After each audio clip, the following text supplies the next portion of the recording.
Are you a sinner? Well, lucky for you, we have a new podcast on actual sin. Yes. However, you have to listen to the whole podcast, all the way from beginning to end, so that you may be able to grasp the details of the catechism. Now let us begin.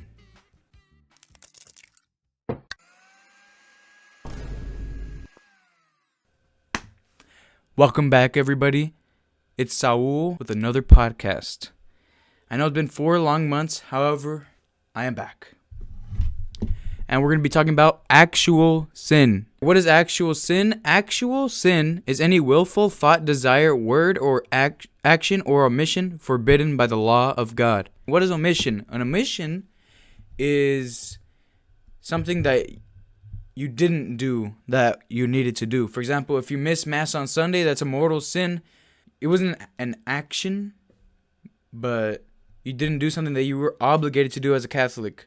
So that would be an example of an omission. So an actual sin, there's 2 types of actual sin. There's mortal sin and there's venial sin. Now, mortal sin is a grievous sin against the law of God that deprives the sinner of sanctifying grace, the supernatural life of the soul. Now, there's effects of this. So, since we lose sanctifying grace, one of the effects is that we become an enemy of God. That's 1. 2, it takes away the merits of all our good actions. Now, what's a merit? A merit is when God, when we go to heaven, we're going to be rewarded for all the good things that we did in this life. That's a merit. But when we commit a mortal sin, since we lose sanctifying grace, we lose all those merits, all those good rewards that we were going to have in heaven.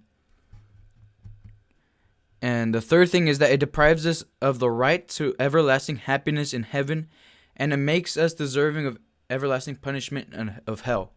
So if you commit a mortal sin, unrepented, and you die, then you go to hell. That's the basic teaching of the church on mortal sin. Now, how do we know if it's a mortal sin? There are 3 different, I guess we could say, requirements that need to be checked off before you know it's a mortal sin or not. First of all, the thought, desire, word, action, or omission must be very serious, very grave. Now, all sin is serious, but there are certain sins that are greater in seriousness. For example, you steal 2 cents. That's not really a grave sin because someone isn't really dependent on 2 cents. However, if you steal a lot of money, like thousands of dollars or something like that, then that would be considered a mortal sin since it's a much greater sum of money. Now, the second thing is that the sinner must be mindful of the action. That is, we're conscious that it's a very grave sin. The third thing is that the sinner must fully consent to it. That is, we're not forced to commit this sin. If you have a mental illness and like you're very sick, you're crazy, and you commit murder, it wouldn't exactly be a mortal sin since you have no consent in it. You know, you're crazy. You have a mental illness, and you can't control your actions. So that would be an example. Now, that's mortal sin. So remember, the 3 requirements. It's very grave. The sinner is mindful of his actions. He knows it's a very grave sin. Third thing is that he fully consents to it. Now, if one of these 3 things is missing, it's not a mortal sin. Now, it's a venial sin. Now, a venial sin is a less serious offense. However, that's not to say that it is something low. Venial sin is the second greatest evil in the world. Mortal sin is the greatest evil in the world. It does not deprive us of sanctifying grace.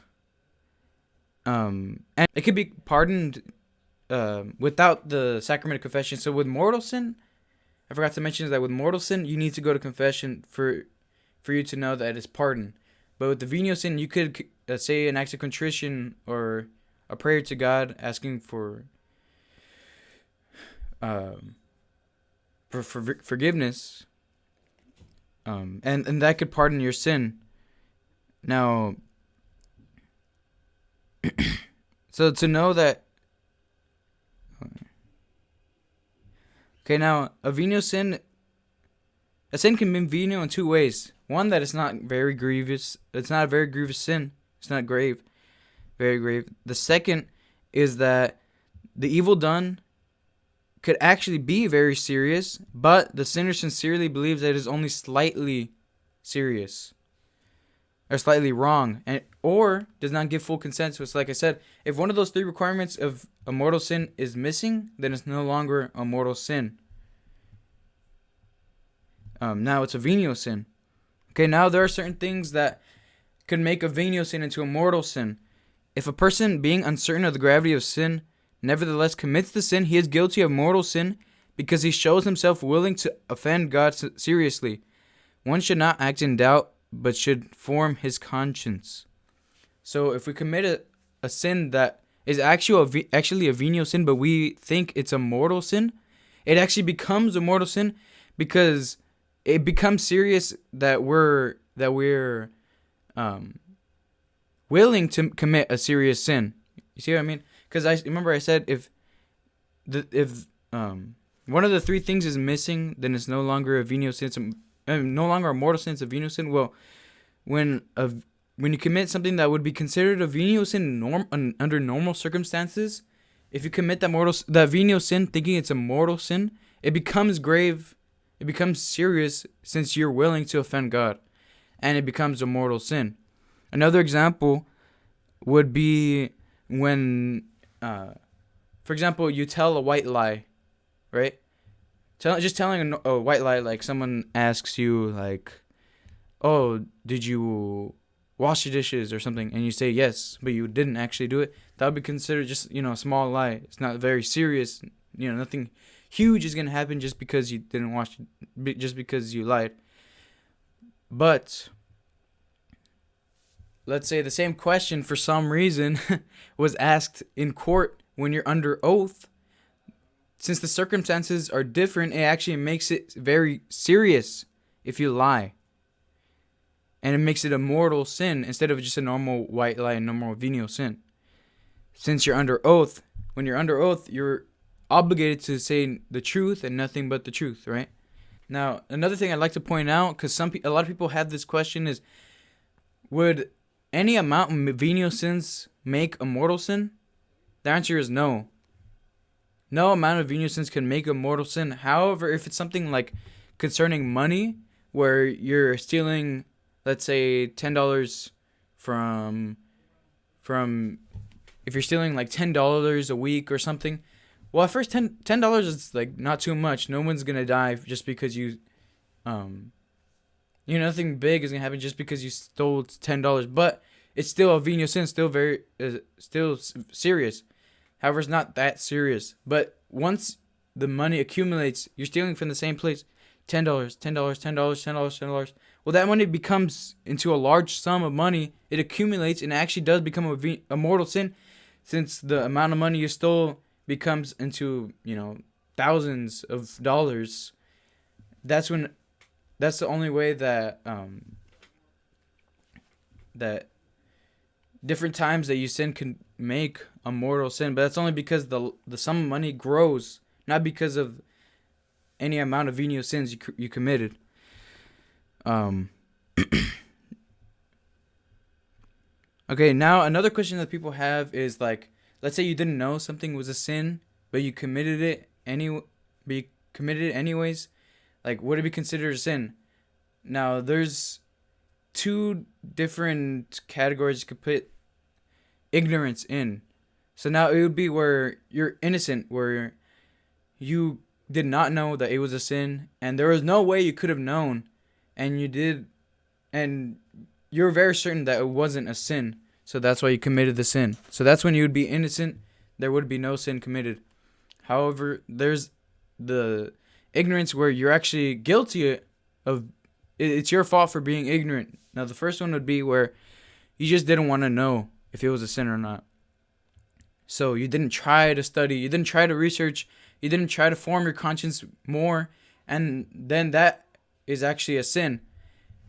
Now, in the guilty the guilty part can actually be split into two now. So it's the part where you didn't want to find out, you didn't want to study to see if it was a sin. The second one is where you're so accustomed to sinning, your conscience has been so broken through your own actions that you wouldn't know something so obviously a sin is a sin, and it doesn't even hurt you. Your conscience is so numbed.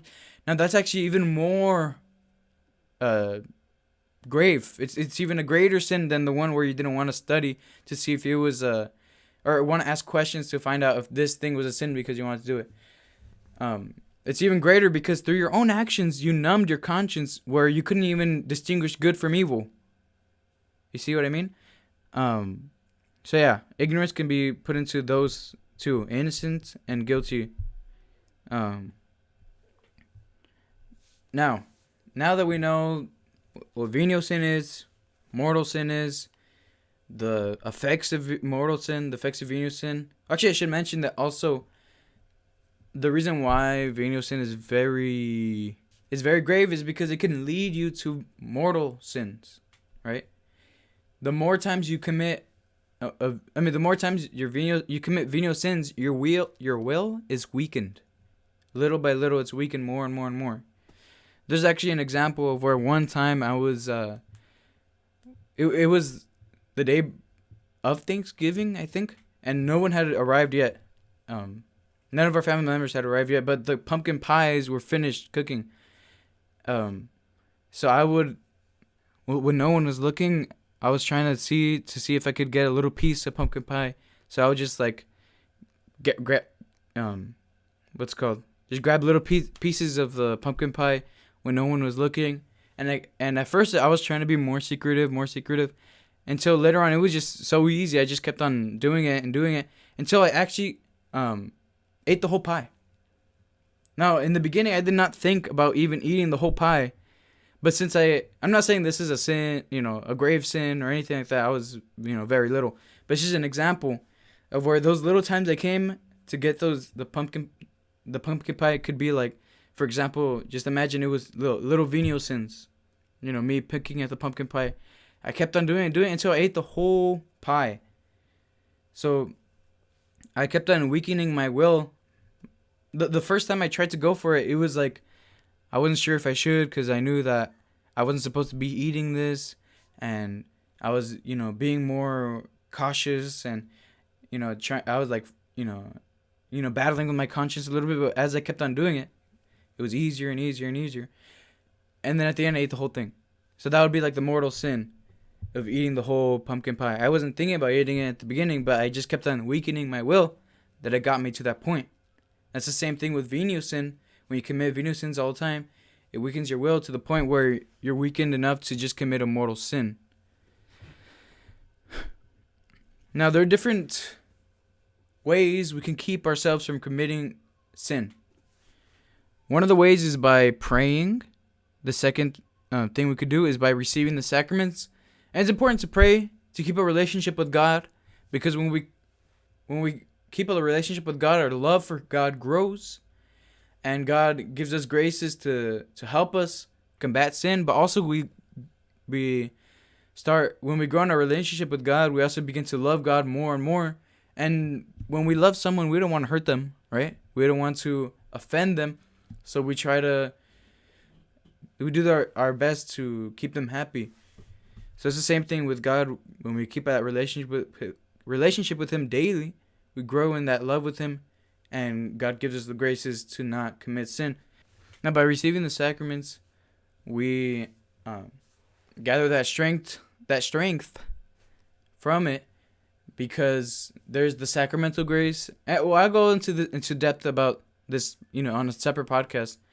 But there's certain graces in the sacrament, including sanctifying grace, in confession or baptism, where our relationship with God is strengthened, and God gives us the graces to carry out our daily duties in life and to stay away from sin. Also, one thing is that to remember that God is always with us. God is always watching us. Let's say we we were gonna steal something of let's say, steal money from our friend or something like that. Okay, we wouldn't just do it right in front of them, right? We would wait until they were, gone, or something like that. Obviously, we shouldn't steal, but I'm just trying to carry across the point that, well, if God is there the whole time, always watching us, always there with us, why would we offend Him right then and there? Because sin offends God. It's against His law. Another thing would be by recalling that our bodies are temples of the Holy Ghost. So since our bodies are sacred, since they were created by God, given to us by God, we wouldn't want to let's say, well, for example, you wouldn't want to be irreverent with something that is sacred. For example, like with communion, with the Eucharist, you wouldn't want to just be like throwing it like frisbees or whatever. You would want to give it the greatest reverence that is due to God. Now, with our bodies, we also have to have respect, self-respect with our own bodies, and because it's sacred, it's something given to us by God. So that's one thing. So keep in mind that we're temples of the Holy Spirit.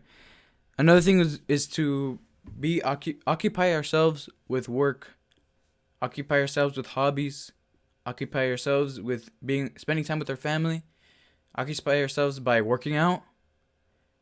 These are, these are great things, because basically the devil uses idleness as his greatest weapon against us, because when we're idle, that's when he can do the greatest amount of damage to us. Because when we're not doing anything, then we can be tempted with bad thoughts. We could be tempted to do bad things since we're not doing anything. We're not our mind is not distracted with doing something. So yeah, and then also by avoiding the near occasions of sin. So a near occasion of sin is a person, place, or thing that brings us to sin. For example, if you have a friend that every time you go to him, or a lot of times that you go to him, he always tries to get you to commit a certain sin, either stealing or looking at bad, impure images, or by taking, drugs or whatever, anything that would be sinful.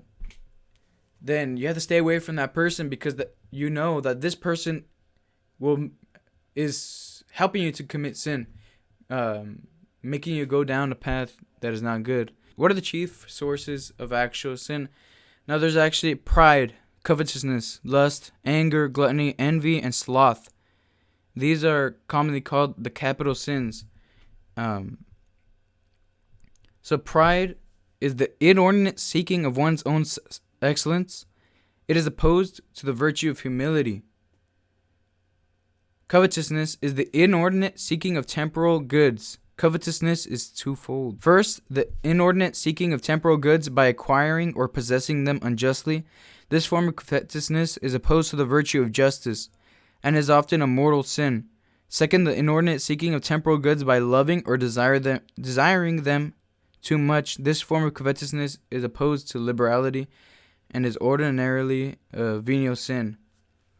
Lust is the inordinate seeking of the pleasures of the flesh. It is opposed to the virtue of chastity. Anger is the inordinate seeking of revenge, or an unreasonable opposition to the virtue of temperance. Gluttony is the inordinate desire for food and drink. It is opposed to the virtue of temperance. Envy is sadness at another's good fortune, because it is considered to be detracting from one's own excellence. It is opposed to the virtue of charity. Sloth is the distaste for spiritual things, because their attainment requires much labor. It is opposed to the virtue of charity. Okay, now, as we can see, every single capital sin that I mentioned actually has a virtue which is opposed to that sin. Like I said, pride has humility, covetousness has justice, and it's very important to know these capital sins by memories and to study them, because it's good to understand the enemy, to understand what the enemy uses to bring us to sin. Now, like I said, these capital sins are the chief sources of actual sin. So these are the things that bring us to sin. So it's good to study them, to know them. Capital sins are called capital sins, or some people even say the 7 deadly sins. Not because they're actually the greatest sins, but because they're the chief reasons why men commit sin. Pride is the source of presumption, ambition, vainglory, and boasting. Covetousness is the source of hard-heartedness toward the poor, and of theft, fraud, and deceit. Lust is the source of blindness of mind, thoughtlessness, over-hastiness, instability, love of oneself, hatred of God, worldliness, and despair. Anger is the source of contumely, blasphemy, quarrels, and murders. Gluttony is the source of dullness of mind, excessive talkativeness, and gross and vulgar speech. Envy is the source of hatred, calumny, detraction, joy in our neighbor's misfortunes, and distress at his prosperity. Sloth is the source of the neglect to perform good works that are of grave obligation. So those capital sins bring us to commit even more sins, even greater sins. And that's why it's very important to avoid the near occasion sin, so that you don't even need to combat that sin in the first place, right? That's the greatest way to overcome a sin, is to avoid it. Avoid the near occasion of sin. Now, the near occasions of sins are all persons, places, or things that may lead us to sin, like I said before. There is grave obligation to avoid the near occasions of mortal sin. If circumstances force into the near occasion of sin, we are obliged to make use of the necessary safeguards, such as prayer and the frequent reception of the sacraments of penance and Holy Eucharist. So as Catholics, we're obligated to avoid that thing that we are, that usually bring us to sin. But there are some times where we can't avoid it. Like, we just have to go through it. And that's why we're obliged to make use of the necessary safeguards. So those safeguards are prayer and frequent reception of the sacraments of penance and Holy Eucharist. Like I said, the sacraments are very powerful, and they have special graces that will help us to avoid sin. Now, there are some things that could help us also to remember. Is one thing is to also examine ourselves, to find our predominant passion. That one sin that always makes us fall, right? And to examine ourselves on that, and to attack the sin and replace it with virtue. So we have to uproot the sin and plant the virtue. So we and it's also important every night to examine our conscience. So to examine our conscience, when we look at our day, we look at all the sins that we committed, and we ask God for forgiveness of those sins. So that way we're aware of the things that we do every day, because sometimes we go to sleep, we wake up, we don't even know what we did the day before. We're not even, too conscious of what we just did. So it's very important to do that, so that we're conscious of where we are in our spiritual state. So yeah, remember, avoid near occasion of sin. That's a big one. Receive the sacraments, pray daily, and do penance. Penance is very good, because when you do penance, by your own free will, you're choosing to do something that's hard. And also with abstinence for me, or fasting is a penance. When you choose to fast, what does that mean? Is that you're not allowing yourself to eat for this period of time. Since you're able to deny yourself of eating for that amount of time, obviously for a while you're going to feel physical discomfort, but you're embracing that. So also when you're met with sin, you're battling with sin, it helps you to be able to also deny yourself of committing sin. Since you already gained that discipline of saying no to yourself. That's why it's important. That's why it's also very good to go work out. A lot of times when you work out, especially throughout your whole life, when you very barely begin to start, doing exercise in your life, all your life you're going to be met with laziness. But once you deny yourself because a lot of times your body's gonna be like, today I don't feel like doing this. We should just quit.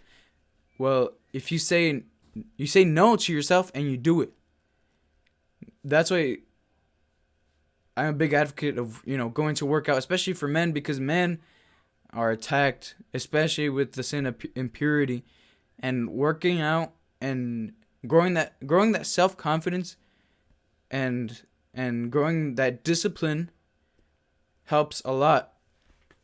Like, for example, when you see a very like a bodybuilder, the thing that's very, I guess, virtuous isn't actually the when he flexes his muscle or whatever. Is the thing that's virtuous isn't the size of the muscle, but all the hard work he did to get there. That's what's impressive. That's what's virtuous. All that discipline that took to get there. And that discipline will help us to avoid sinning. Also, short and frequent prayers, calling upon Our Lady's help and of God's help, will help us immensely in combating sin. Throughout the day, we're for working, we're studying. Every once in a while, you pray to God. You say, God, help me to avoid this sin, or help me to continue my daily work. Help me to provide for my family. Help me to do this or that, and by keeping that relationship with God, by keeping that communication with God daily throughout the whole day, it's good because God gives you the graces to keep on going. That's about the end of this podcast. I hope you like it. You found it useful. Put in the comments if you want to see the Koji podcast come back this week. Show your support. Like this podcast, share it, and subscribe if you aren't already. Thank you for watching. I'm so happy to be back. Hopefully, I'll continue doing more podcasts. God bless. See you next time.